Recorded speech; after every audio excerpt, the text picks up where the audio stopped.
Terima kasih waktunya. Bismillahirrahmanirrahim. Assalamualaikum warahmatullahi wabarakatuh.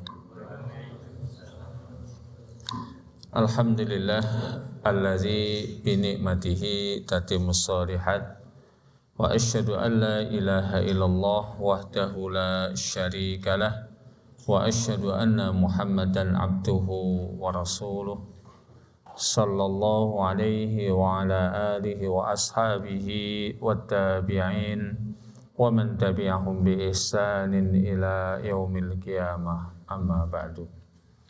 Kaum muslimin jamaah salat maghrib Masjid Darussalam yang semoga Allah subhanahu wa ta'ala senantiasa muliakan dan jaga. Alhamdulillah, petang hari ini kita kembali dipertemukan untuk meneruskan membacakan kitab Fiqih Muyassar yang disusun oleh Profesor Dr. Abdullah bin Muhammad At-Tayyar, Profesor Dr. Abdullah bin Muhammad Al-Mutlik, dan Dr. Muhammad bin Ibrahim Al-Musa hafizahumullahu jami'ah. Pekan yang lalu kita sudah memulai menyampaikan mengenai perkara-perkara yang dimakruhkan, perkara-perkara yang tidak disukai untuk dilakukan ketika seseorang sholat.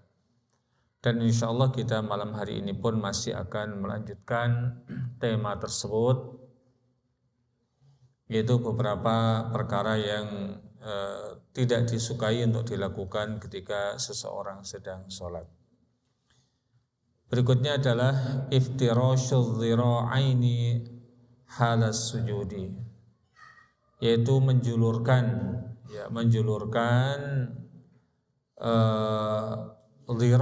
dhira' itu adalah bagian tangan dari siku sampai ke pergelangan tangan, itu dhira' namanya. Jadi dari siku sampai ke pergelangan tangan itu namanya adalah dhira'. Nah, orang yang sedang menunaikan sholat itu tidak dianjurkan atau bahkan dimakruhkan untuk menjulurkan ataupun membentangkan dhira'-nya ke tanah. Hal ini sebagaimana yang dilarang oleh baginda Nabi alaihi salatu wassalam di dalam hadis yang disampaikan oleh Anas bin Malik radhiyallahu taala anhu yang dikeluarkan oleh Al-Imam Al-Bukhari dan Imam Muslim. I'tadilu fis sujudi wala yabsut ahadukum dhira'aihi imbisatal kalbi. Tegaklah kalian di dalam sujud, dan janganlah kalian menjulurkan ataupun membentangkan dua dhira'-nya sebagaimana anjing itu menjulurkan ataupun membentangkan tangannya ketika kalian sedang sholat. Jadi contohnya begini ya. Jadi ketika kita sholat itu pas dalam keadaan sujud, itu jangan kemudian meletakkan dhira'-nya, meletakkan bagian tangan ya dari siku ke depannya seperti ini. Jadi enggak boleh begini. Ini sebagaimana anjing itu kemudian menjulurkan tangannya. Maka kalau kita sujud diperintahkan untuk mengangkat siku kita, mengangkat siku kita. Jadi seperti ini. Dengan memperhatikan kondisi kalau sedang jamaah ya kita kemudian tidak membentangkannya. Kalau sedang jamaah kita bisa tumpangkan siku kita ke paha kita. Ini sebagaimana di dalam hadis yang lain kita boleh seperti ini. Ya karena kalau sedang berjamaah kita begini tentu tidak bijaksana karena nanti akan ngikut tetangganya. Maka ketika dalam keadaan berjamaah kita bisa seperti ini. Jadi tidak kemudian membentangkan begini ke lantai. Ya.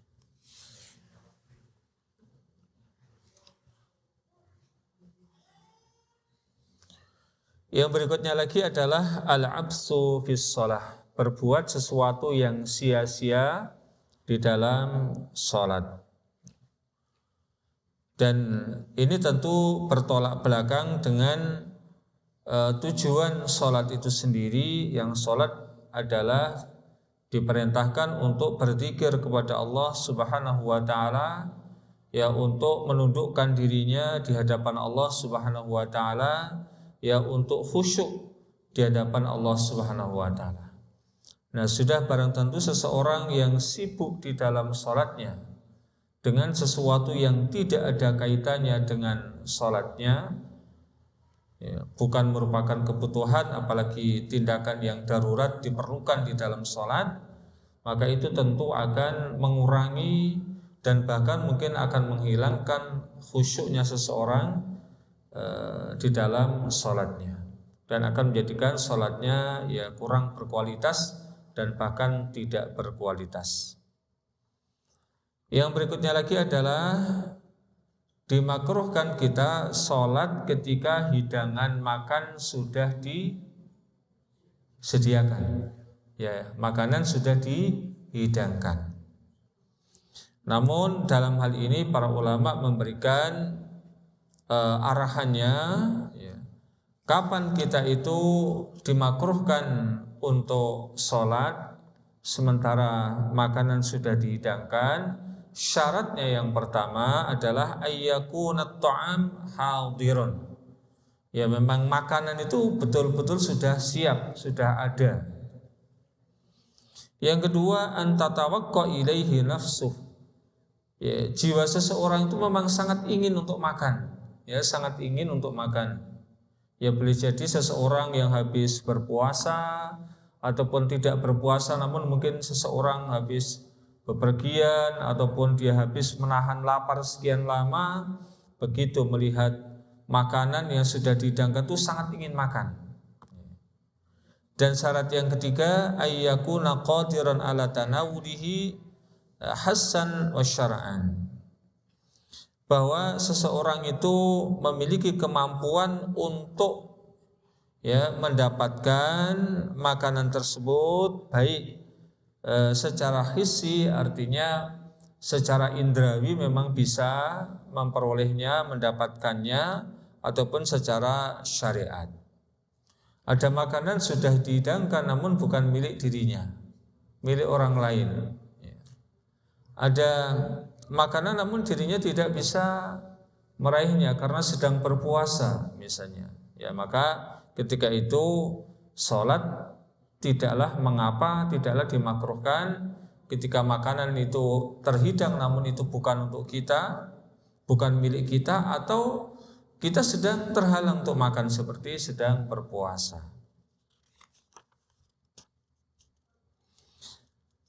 Dalilnya adalah la salata bi hadratit ta'am wala huwa yudafiyahul ahbasan. Tidaklah sempurna salat salah seorang di antara kalian ketika makanan sudah dihidangkan, dan juga ketika seseorang itu menahan dua hadas yang ingin keluar, mungkin dari depan BAK ataupun dari belakang, bisa BAB atau minimalnya adalah kentut.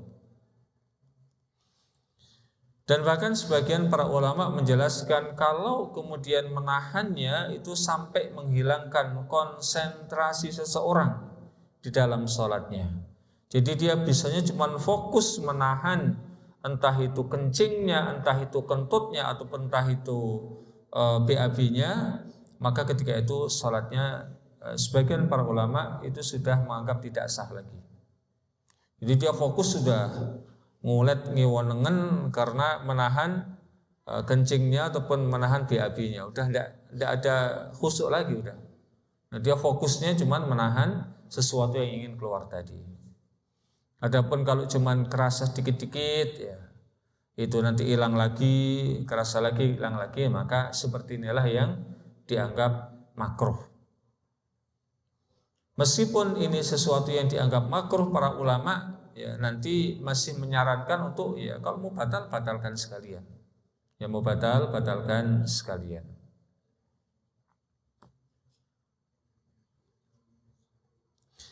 Para ahli fikih telah ya bersepakat tentang makruhnya seseorang tadi, jadi dia sholat sementara 3 persyaratan tadi itu ada pada dirinya. Di dalam hadis yang disampaikan oleh Imam Al-Bukhari dari Ibnu Umar radhiyallahu taala anhuma, ini disampaikan oleh Nafi, annahu kana yudawu lahu ta'amu wa tuqamus salatu fala ya'tiha hatta yafrugha wa innahu la yasma'u qira'atal imami. Sesungguhnya ketika itu ya, makanan sudah dihidangkan untuk Ibnu Umar.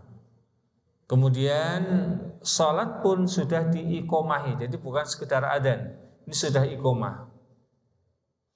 Maka Ibnu Umar radhiyallahu ta'ala anhuma tidaklah mendatangi salat tersebut hingga dia selesai makan, Bahkan dia pun mendengarkan bacaan apa yang dibaca oleh imamnya.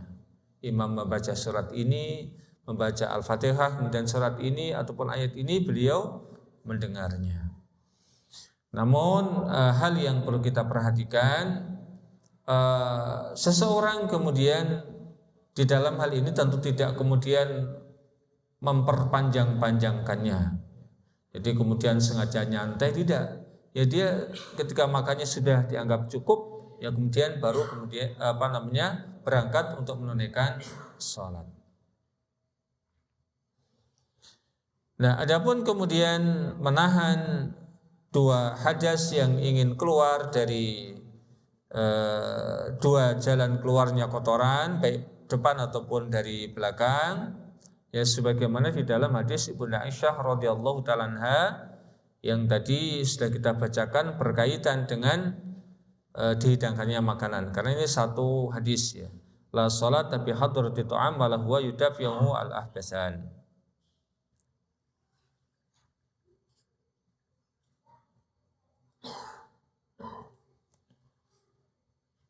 Nah, ketika seseorang dia dalam keadaan berwudu dan kemudian dia menahan sesuatu yang akan keluar baik dari depan ataupun dari belakang.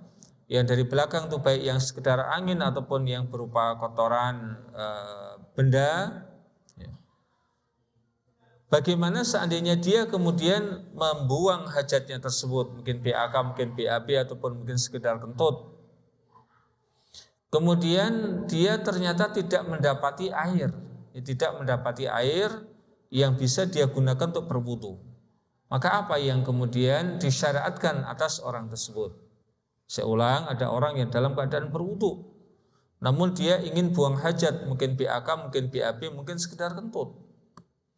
Namun ternyata dia tidak mendapati air ya untuk berwudu.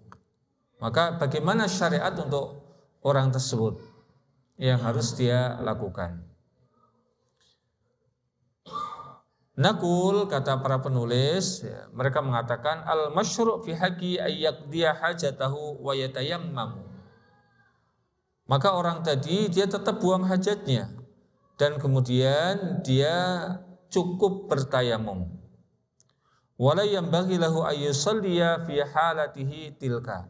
Dan tidak seyukyanya ya orang itu sholat dalam keadaan tetap menahan sesuatu yang ingin keluar tersebut.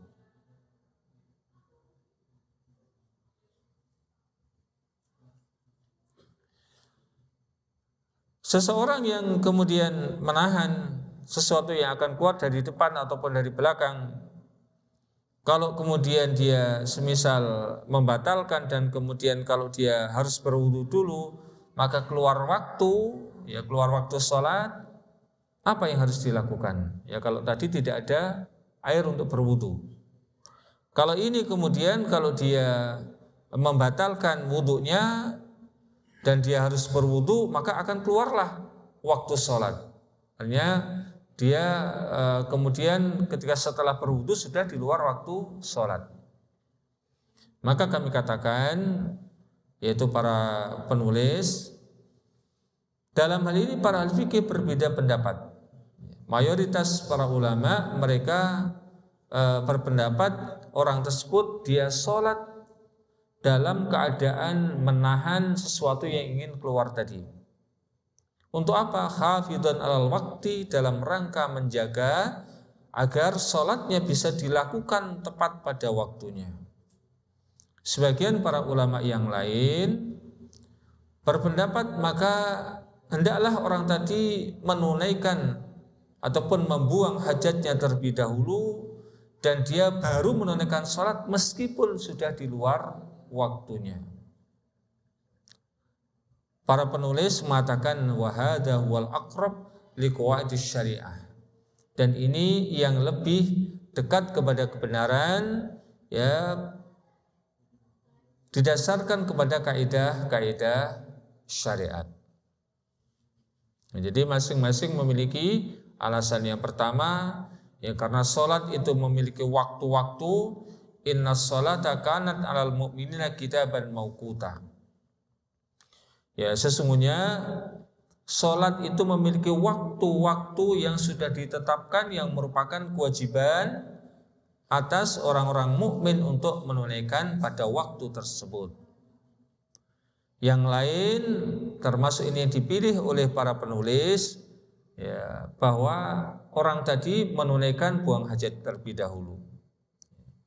Wallahu a'lamu bishawab. Kalau memang buang hajatnya itu sudah kayak tadi, misalnya dia terasa mau buang hajatnya itu sudah sampai pada taraf menghilangkan konsentrasi, menghilangkan kekhusyuan, maka wallahu a'lam saya lebih cenderung pada pendapat para penulis. Namun kalau kemudian terasanya itu kayak tadi masih sekedar sekedar ya ada kadang kerasa kemudian hilang lagi, kerasa hilang lagi dan tidak sampai menghilangkan kekhusyuan, maka wallahu a'lam yang lebih tepat adalah melakukan pada pendapat ulama yang pertama. Wallahu a'lamu bishawab. Itu tetap sholat pada waktunya. Kemudian hal berikutnya yang dilarang, yang dimakruhkan bagi orang yang sedang sholat adalah dia sholat sementara sangat kantuk. Sehingga dampak daripada sangat kantuknya dia tidak lagi mengetahui apa yang dibaca, tidak menyadari apa yang dibaca dan yang dilakukan karena sangat kantuknya. Maka orang yang semacam itu dianjurkan untuk tidur terlebih dahulu. Dari Ibunda Aisyah radhiyallahu taala anha bahwa Nabi alaihi salatu wassalam bersabda, "Idza na'isa ahadukum wa huwa yusalli falyarqud hatta yadhhaba anhu an-naumu fa inna ahadakum idza shalla wa huwa na'ishun la'allahu yadhhabu yastaghfiru fayasubbu nafsahu." Apabila salah seorang di antara kalian sangat kantuk dan dia sholat, maka hendaklah dia tidur terlebih dahulu hingga rasa kantuknya hilang. Maka boleh jadi salah seorang di antara kalian sholat dalam keadaan sangat kantuk, yang dia maunya itu ingin berdoa memohon ampunan kepada Allah, namun ternyata karena sangat kantuk dia malah mencaci maki, mencela dirinya sendiri. Kenapa? Sudah tidak sadar lagi apa yang diucapkannya. Namun kalau kantuknya masih terkontrol, ya ngantuk, namun tidak sampai sangat kantuk, dia masih sadar ya apa yang dia baca, masih sadar, menyadari apa yang dia lakukan, maka ketika itu masih bisa menunaikan sholat, apalagi berjamaah, ya masih bisa terkontrol oleh yang selainnya. Yang berikutnya lagi yang dimakruhkan adalah kafus syar' al-thawba atau tashmirul kamin anidhira'aini fis shalah, yaitu mengikat rambut ataupun melipat, ya, melipat pakaian, ya, mengikat rambut ataupun pakaian ataupun melipat, ya, melipat pakaian ini di dalam sholat. Dan sebagian para ulama yang pernah saya dengarkan adalah melipat yang dilarang itu dalam bentuk seperti seseorang yang mau semisal mau bekerja ataupun mau jadi melipatnya sampai sini. Jadi kayak orang mau kayak gini. Adapun orang yang kemudian semisal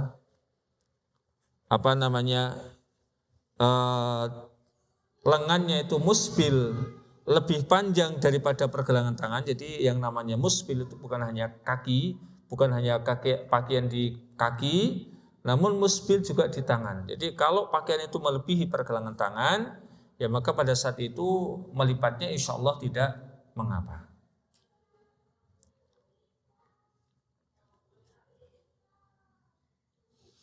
Dalilnya dari Ibnu Abbas radhiyallahu taala anhuma bahwasanya Nabi alaihi salatu wasallam bersabda, "Umirtu an asjuda ala sab'atin wa ala akufa sya'ran wala sauban." Aku diperintahkan untuk sujud dengan 7 anggota badan. Dan aku tidaklah mengikat rambut ataupun melipat pakaian.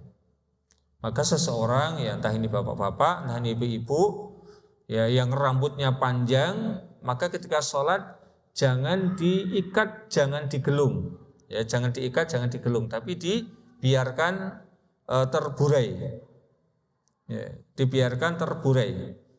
Ya. Karena kalau diikat ataupun digelung maka itu makruh. Ya. Maka yang paham rambutnya panjang kalau pas sholat itu dia burai saja, dilepas. Ya, hadis riwayat Imam Bukhari dan Imam Muslim.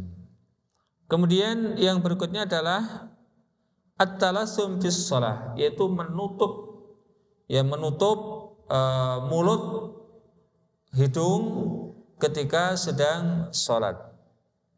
Dan apalagi orang yang sedang ihram, ya, bagi para perempuan yang sedang ihram, meskipun dia mengakui tentang wajibnya cadar misalnya, maka ketika ihram itu diperintah untuk dibuka.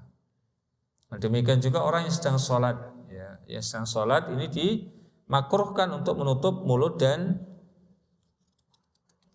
hidungnya.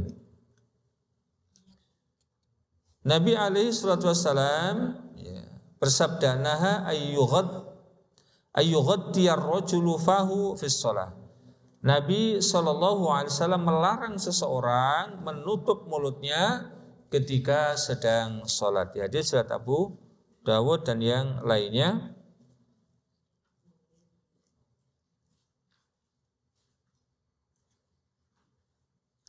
Dan hadis ini redaksinya adalah dari Abu Hurairah radhiyallahu taala anhu. Kemudian as-sadal fi shalat, ya, as-sadal fi shalat itu menjulurkan pakaiannya, ya, menjulurkan pakaian. Nah, mengenai as-sadal ini berbeda pendapat di kalangan para ulama, ya, di kalangan para ahli fikih mengenai apa itu makna ataupun tafsiran daripada as-sadal. Kata para ulama yang bermadzhab Hanafi, as-saddul huwa irsalu thawbi, ya, bila labsin mu'tadin. Ya, seseorang itu basa Jawa itu nglembreh ke pakaian, ya. Jadi menjulurkan pakaiannya, ya, dengan memakai pakaian yang dia bukanlah pakaian yang biasa dipakai. Ya, yang maksudnya dia itu tidak pakaian itu tidaklah adatnya dipakai seperti itu. Adapun para ulama yang bermadzhab Syafi'i mengatakan as-sadl wa ayyursila thawba hatta yusibal ardo. Kata Imam Syafi'i yang disebut sadl, ya as-sadlu itu adalah seseorang menjulurkan pakaiannya hingga menyentuh bumi, ya hingga menyentuh bumi.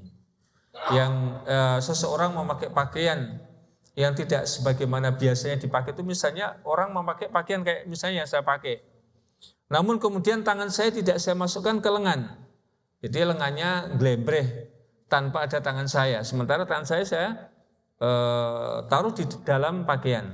Ataupun seorang yang memakai jas misalnya, tangannya tidak dimasukkan ke lengan jasnya, namun dia hanya memakaikan jasnya itu di pundaknya, tangannya tidak dimasukkan. Itu ya menurut Abu Hanifah ataupun para ulama yang bermadzhab Hanafi. Adapun menurut para ulama yang bermadzhab Hambali, as-sadl huwa ayatruha sauban ala katfaihi wala yaridu ahadu torfaihi alal katfi al-ukhra. Kata beliau, seseorang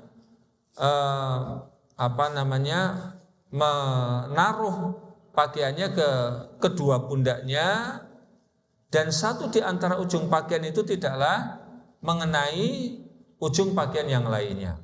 Jadi ditaruh aja. Kalau kemudian yang misalnya ini ada selendang ataupun ridak dalam bahasa Arabnya, ya. Jadi selendang ataupun ridak itu udah ditaruh gitu aja, ya ditaruh begitu saja. Nah berbeda kalau nanti yang ujungnya sini saya taruh ke sini, maka itu namanya sudah tidak sadl lagi. Ya, itu namanya bukan as-sadlu lagi. Adapun dalil yang menunjukkan tentang dimakruhkannya seseorang sholat dalam keadaan as-sadlu adalah naha anis sadri fi shalah wa ayyughattiyar rajulu fahu. Rasulullah SAW melarang seseorang as-sadl, yaitu menjulurkan pakaiannya tadi di dalam sholat dan menutup mulutnya. Jadi kalau panjenengan sholat memakai pakaian yang ada lengannya, ya lengannya dipakai. Kalau kemudian jenengan memakai pakaian yang kepanjangan sampai tanah, kata Imam Syafi'i, maka itu sadl, maka hendaknya jangan sampai menyentuh tanah. Dan ini bagi para laki, berbeda bagi para perempuan, karena ketika itu Rasulullah SAW ditanya, Rasulullah, kalau kami tidak boleh, ini yang menanya para sahabiah, kalau kami tidak boleh kemudian menjulurkan pakaian sampai tanah, bagaimana aurat kami tidak akan tertutup? Maka kata Rasulullah, bolehlah kalian memanjangkannya satu dhira' dari tengah betis, satu dhira' dari tengah betis. Jadi nun sewu ini saya angkat kaki saya. Kalau seorang perempuan ya misalnya tengah betisnya segini, dan kemudian pakaiannya itu maka maksimal panjangnya satu dhira', jadi segini, jangan terlalu panjang lagi. Ya adapun lelaki maka ya sangat diperintahkan untuk tidak sampai menyentuh tanah. Ya. Dan ini merupakan pendapat Syafi'i, ya, menurut pendapat Syafi'i. Nah, adapun madzhab Hambali tadi mengatakan sadl itu sekedar glembrehke naruh ridak di pundak tanpa menggabungkan antara satu ujung dengan ujung yang lainnya. Baik disampirkan, ditaruh ke pundak satunya ataupun bawahnya diikat. Kemudian hal berikutnya yang dimakruhkan adalah istimalus soma. Ya, istimalus soma. Ini layaknya seperti orang yang berselimut, ditutuplah seluruh tubuhnya. Ya, kemudian tinggal lubang yang sedikit yang bisa dipakai untuk mengeluarkan tangannya.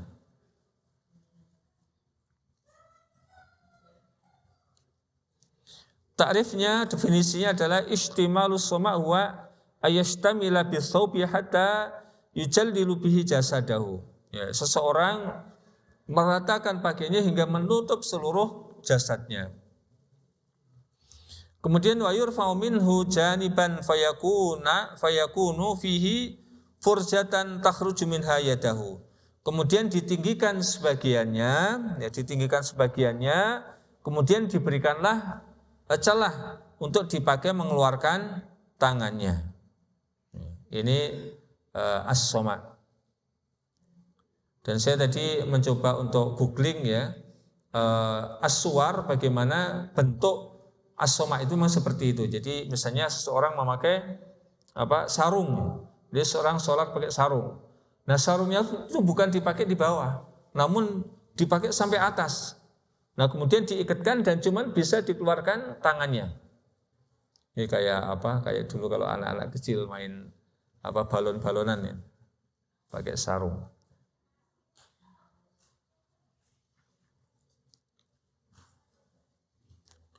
Dan ini dari Abu Sa'id Al-Khudri radhiyallahu ta'ala anhu, anna Rasulullah SAW naha an ishtimalis suma wa tabi ar-rajulu fi saubin wahidin laisa ala farjihi minhu syai'un. Bahwa Rasulullah SAW melarang seseorang berpakaian istimalus suma tadi, dan seseorang ketika sholat itu hanya memakai satu pakaian dan tidak ada selembar pun pakaian yang menutup kemaluannya,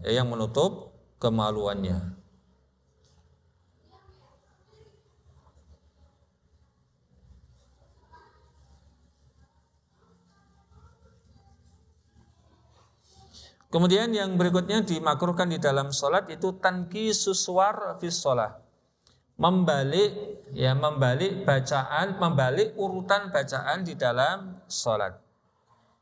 Maknanya adalah ayyaqra'a fi raq'ati tsaniyah bi suratin masbuqatin anis suratil lati qara'aha fi raq'atil ula. Wa dhahaba ila karahati dzalika jumhurul fuqaha. Mayoritas para ulama berpendapat makruhnya seseorang membaca surat tertentu di dalam salatnya di rakaat kedua misalnya. Jadi membaca di rakaat kedua dengan surat yang lebih dahulu ada di dalam Al-Quran ketimbang surat yang dibaca di rakaat pertama. Misalnya begini, jenengan di rakaat kedua membaca Qul a'udzu birabbin nas. Kemudian di rakaat pertama membaca surat Qul a'udzu birabbin nas. Di rakaat keduanya membaca Qul huwallahu ahad. Kenapa? Karena Qul huwallahu ahad lebih dulu ketimbang Qul a'udzu birabbin nas. Ini mayoritas para ulama memakruhkan semacam itu. Dan saya dulu entah mungkin 30 ataupun 20 tahun, 30-an tahun yang lalu pernah ditegur semacam itu oleh salah seorang ustadz ketika saya ngimami.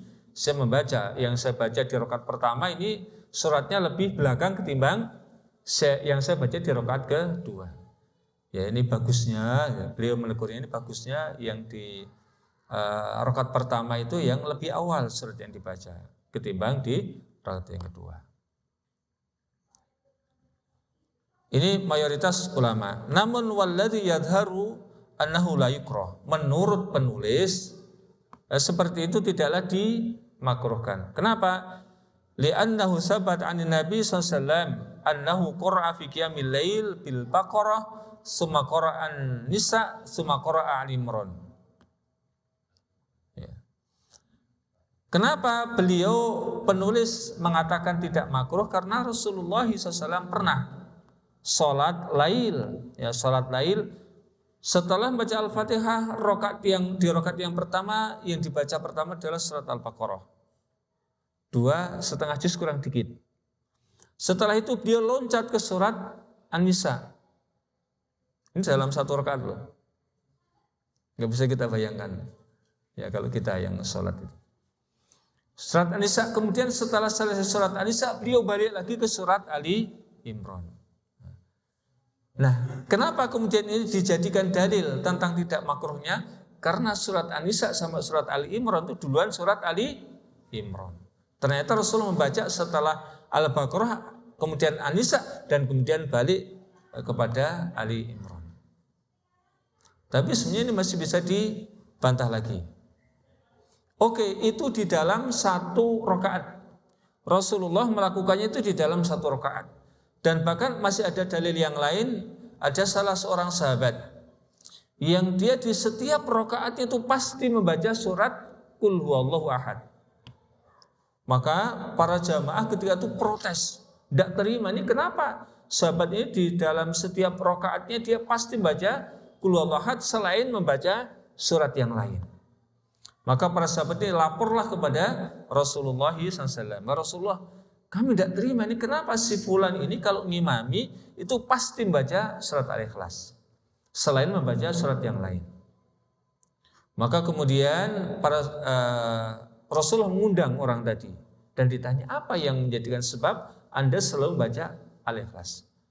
Maka sahabat tadi mengatakan, karena aku sangat cinta kepada surat Al-Ikhlas. Dan Rasul kemudian mengatakan, kecintaanmu kepada surat Al-Ikhlas itu menyebabkanmu akan dimasukkan ke dalam surga. Tapi kita dengarkan dulu ya adzan salat Isya. Wassalamualaikum warahmatullahi wabarakatuh.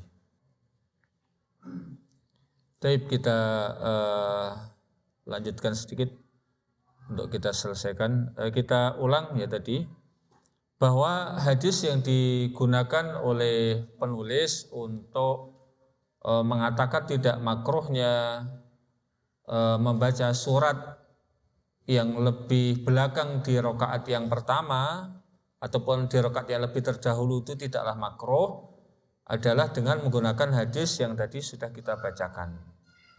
Dan hadis yang sudah kita bacakan tadi itu wallahu alam itu kurang pas sebetulnya. Kenapa? Karena itu terjadinya di dalam satu rakaat. Nah, yang lebih pas adalah hadis yang tadi sudah kita singgung, yaitu hadis yang menjelaskan tentang adanya salah seorang sahabat yang dia senantiasa mengakhiri bacaannya, di setiap rakaatnya itu dengan Qul huwallahu ahad. Ini hadis riwayat Imam Bukhari dan Muslim.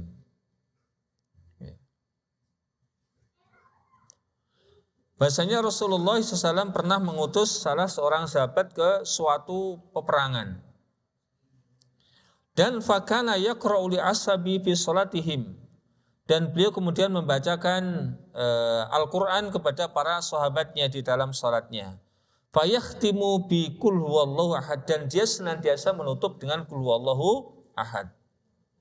Falamma raja'u dzakaru dzalika li Rasulillah sallallahu. Ketika mereka sudah pulang dari tugasnya ke satu medan perang ataupun ke satu tempat yang telah diutus oleh Rasulullah, yang dikehendaki oleh Rasulullah, maka kemudian kejadian itu disampaikan kepada Rasulullah sallallahu alaihi wasallam. Maka Rasulullah kemudian bertanya, "Salluhu li ayyi syai'in sana'a dzalika." Sekarang tanya aja, si orang itu kenapa dia kemudian selalu melakukan semacam itu. Maka fasaluhu, kemudian para sahabat pun bertanya kepada seorang sahabat yang tadi selalu mengakhiri bacaannya dengan Qul huwallahu ahad. Faqal, dan dia menjawab, li'annaha sifatur rahman azza wa jalla, karena Qul huwallahu ahad itu seluruhnya menjelaskan tentang sifat Allah subhanahu wa ta'ala. Qul huwallahu ahad, Allahus samad, lam yalid walam yulad walam yakul lahu kufuwan ahad. Katakanlah dia itu adalah ahad, ya esa. Allahus samad, dia adalah tempat bergantung dari seluruh makhluknya. Lam yalid, yang tidak beranak, walam yulad, dan tidak diperanakkan. Maka Al-Ikhlas itu menjelaskan Ar-Rahman, kata sahabat tadi. Itu kata sahabat yang ditunjuk menjadi imam. Fa ana uhibbu an aqra'a biha, dan aku sangat suka untuk membacanya. Faqala Rasulullah SAW, maka Rasulullah SAW bersabda, akhbiruhu, berikanlah informasi, kabarkanlah kepada dirinya, annallaha ta'ala yuhibbuhu, bahasanya Allah subhanahu wa ta'ala mencintainya, yang mencintai sahabat tadi. Maka ini lebih pas ya untuk dalil tentang tidak makruhnya. Ya, kenapa? Kalau di dalam setiap sholatnya ada Qul huwallahu, berarti padahal Qul huwallahu itu kan di juz ke-30 di surat terakhir. Dan yang dibaca itu bukan hanya di juz terakhir oleh sahabat tadi, itu di surat-surat yang lebih awal ataupun ayat-ayat yang ada di lebih awal. Wallahu a'lam bishawab. Kemudian yang berikutnya yang dimakruhkan adalah al-iktisar 'alal Fatihah. Seseorang mencukupkan diri hanya membaca Al-Fatihah, yaitu di rakaat pertama dan di rakaat yang kedua. Tidak membaca ayat, ya sekedar satu ayat, ataupun tidak membaca surat meskipun surat yang pendek. Jadi setelah Al-Fatihah langsung ruku. Nah ini termasuk di antara yang dimakruhkan. Yang terakhir adalah as-salatu mustaqbilan li rajulin aw imra'atin. Seseorang salat menghadap kepada orang lain, baik lelaki ataupun perempuan. Di dalam hadis yang disampaikan oleh Al-Imam Al-Bukhari di dalam kitab Sahih beliau, kariha Utsmanu radhiyallahu ta'ala anhu ayyastaqbila ar-rajulu wa huwa yusalli. Utsman bin Affan itu tidak suka ya salat menghadap kepada seseorang baik lelaki ataupun perempuan. Dia salat menghadap kepada seorang lelaki ataupun perempuan. Nah, ini dalilnya kok Utsman, kok bukan dari Rasulullah? Kita ingat Rasulullah bersabda ya, agar kita mengikuti sunnah-sunnahnya para khulafaur rasyidin, dan Utsman merupakan satu di antara khulafaur rasyidin. Ketika beliau ditanya tentang apa solusi yang harus dilakukan ketika terjadi perpecahan di kalangan kaum muslimin, maka berpegang teguhlah dan sunnahku dan sunnahnya para khulafaur rasyidin al-mahdiyin min ba'di, kata Rasulullah. Berpegang teguhlah dengan sunnahnya para khulafaur rasyidin yang mendapatkan hidayah dan bimbingan dari Allah Subhanahu wa taala. Ya hadza idza kana ar-rajulu mustaqbilan biwajhihi al-musalliyah. Dan yang dimaksud menghadap kepada orang lelaki ataupun perempuan itu ketika yang dihadapi itu juga menghadap ke arah kita. Ya, misalnya saya sholat menghadap ke kiblat dan ada orang yang menghadap ke depan saya, menghadap ke saya. Ini yang dimakruhkan. Adapun kalau saya sholat kemudian saya menghadap ke punggung seseorang, maka tidak masalah. Misalnya punggung seseorang saya jadikan sebagai sutra, ya, maka tidak masalah. La tusallu khalfan naim wala al-mutahaddis.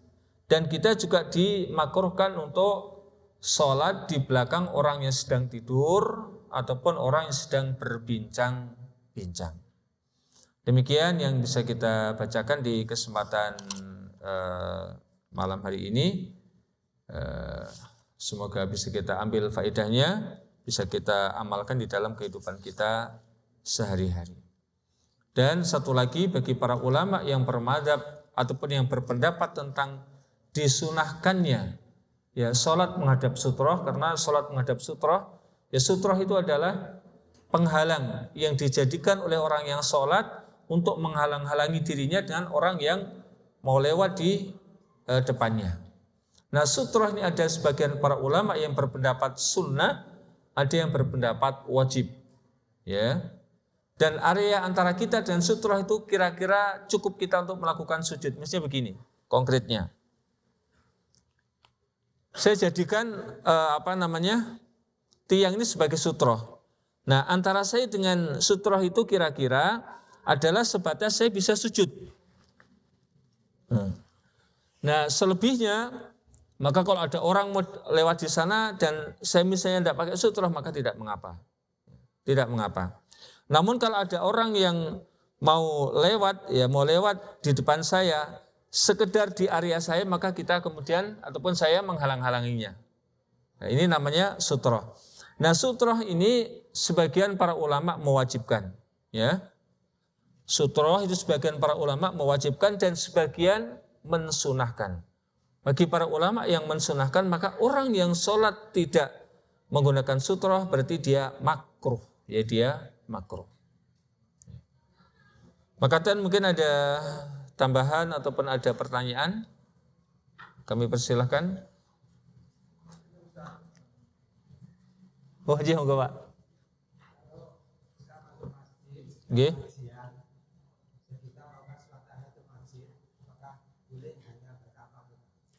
Baik.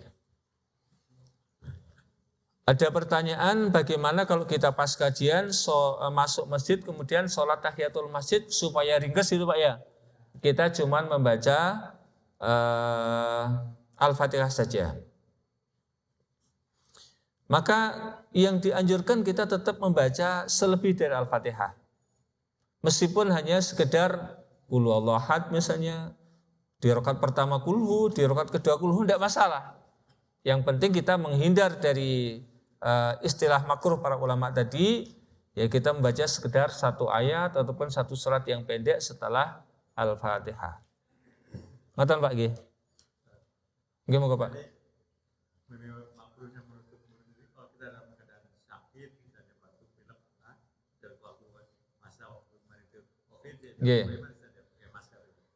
Itu namanya ada hajah Pak, ada kebutuhan. Ya makanya kalau sudah ada namanya ada al-hajah ataupun apalagi darurat, maka itu keluar dari hukum asal. Ya, keluar dari hukum asal. Kalau kita sedang pilek misalnya, sedang batuk, kalau kita tidak menggunakan masker nanti bisa menyebarkan virus. Malah itu lebih membahayakan dan mencegah kemudorotan lebih diutamakan ketimbang mengambil manfaat. Menyebarkan kemudorotan hukumnya bisa haram. Kalau kita menutup mulut hukumnya makruh. Maka kita lebih kemudian mendahulukan menutup mulut dan hidung ketimbang kemudian kita menyebarkan virus. Makatan Pak. Ada lagi? Baik, kalau tidak ada, demikian yang bisa kita sampaikan. Allahumma alimna bima yanfa'una wanfa'na bima 'allamtana wa zidna ilma. Wa sallallahu wasallam ala nabiyyina Muhammad wa ala alihi washabbihi wa akhiru da'wana alhamdulillahi rabbil alamin. Subhanakallahumma bihamdika asyhadu an la ilaha illa anta astaghfiruka wa atubu ilaik. Billahi taufiq wal hidayah. Assalamualaikum warahmatullahi wabarakatuh.